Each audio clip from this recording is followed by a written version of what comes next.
Semua dibuat tunduk, Prabowo bawa Indonesia jadi pusat ekonomi dunia.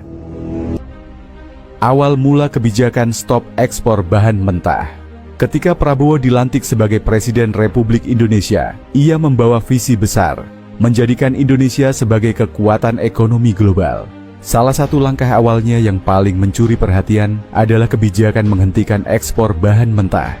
Bahan mentah seperti nikel, timah, tembaga, dan bauksit yang selama ini diekspor langsung ke luar negeri, kini dilarang keluar dalam bentuk aslinya. Prabowo ingin agar semua bahan tersebut diolah terlebih dahulu di dalam negeri sebelum dijual ke pasar internasional. Berangkat ke APEC, ke G20, diundang ke Tiongkok. Begitu diundang ke Tiongkok, Amerika juga undang. Waduh, ini dua kekuatan besar undang. Kita hormati semua negara. Untuk itu saya harus yakinkan mereka semua. But we will not be your peon. Kita tidak akan menjadi kacung kalian. Rakyat Indonesia, rakyat merdeka ingin hidup dengan terhormat. Saudara-saudara, saya kira itu yang ingin saya sampaikan. Setelah kebijakan ini diterapkan, perubahan mulai terasa. Di Sulawesi misalnya, kawasan industri nikel berkembang pesat.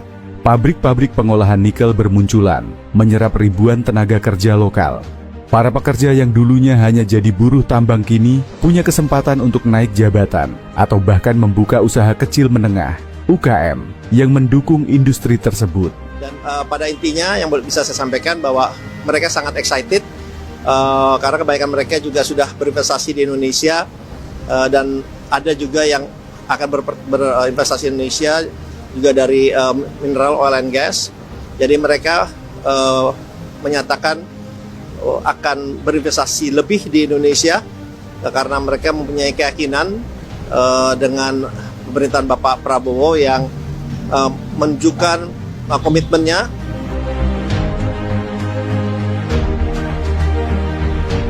Kebijakan Prabowo ternyata jadi magnet bagi investor asing. Negara-negara maju yang selama ini nyaman membeli bahan mentah murah kini harus berpikir ulang. Mereka tak punya pilihan lain selain membangun fasilitas produksi di Indonesia. Cina, misalnya, menambah investasinya di sektor nikel dan baterai kendaraan listrik. Tesla, raksasa otomotif dari Amerika, juga dikabarkan membuka pabrik di Batang, Jawa Tengah, untuk memproduksi komponen baterai. Kalau mau nikel, datang ke sini. Kita yang tentukan harganya, tegas Prabowo dalam pertemuan dengan delegasi negara-negara G20 lalu. Sikap ini membuat Indonesia tak lagi dipandang sebagai negara berkembang biasa, melainkan sebagai pemain besar yang punya kuasa atas sumber daya strategis dunia. Perusahaan-perusahaan terbesar ya di Amerika dan di dunia, mereka sangat terlibat dalam perekonomian Indonesia dan pembangunan Indonesia. Sudah lama mereka di Indonesia dan mereka terus percaya dengan Indonesia, dengan ekonomi Indonesia, dan saya juga mendorong mereka untuk terus melakukan investasi, ikut serta dalam rencana pembangunan kita. Hasil dari kebijakan ini tak cuma terasa di dalam negeri. Di mata dunia, Indonesia kini dipandang sebagai kekuatan baru. Dalam forum-forum internasional seperti G20 dan ASEAN Summit, suara Indonesia makin didengar. Negara-negara yang dulu meremehkan kita kini harus antre untuk menjalin kerjasama. Indonesia adalah masa depan ekonomi global, kata seorang pejabat tinggi dari Uni Eropa dalam kunjungannya ke Jakarta. Ekspor barang setengah jadi dan jadi melonjak tajam. Nilai ekspor Indonesia pada tahun 2025 diprediksi mencapai rekor tertinggi sepanjang sejarah. Cadangan devisa melonjak dan rupiah semakin kuat di pasar global.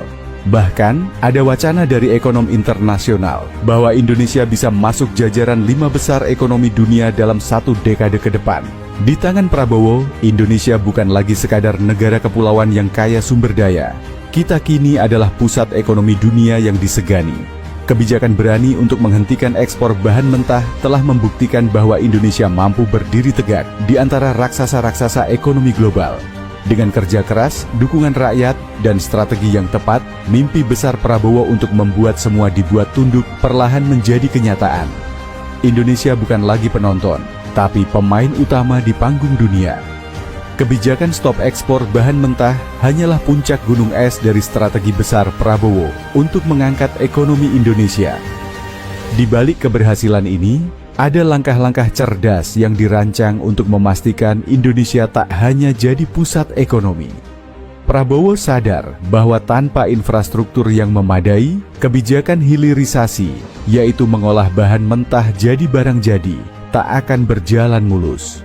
Oleh karena itu, ia menggenjot pembangunan infrastruktur di seluruh Indonesia, terutama di daerah penghasil sumber daya alam.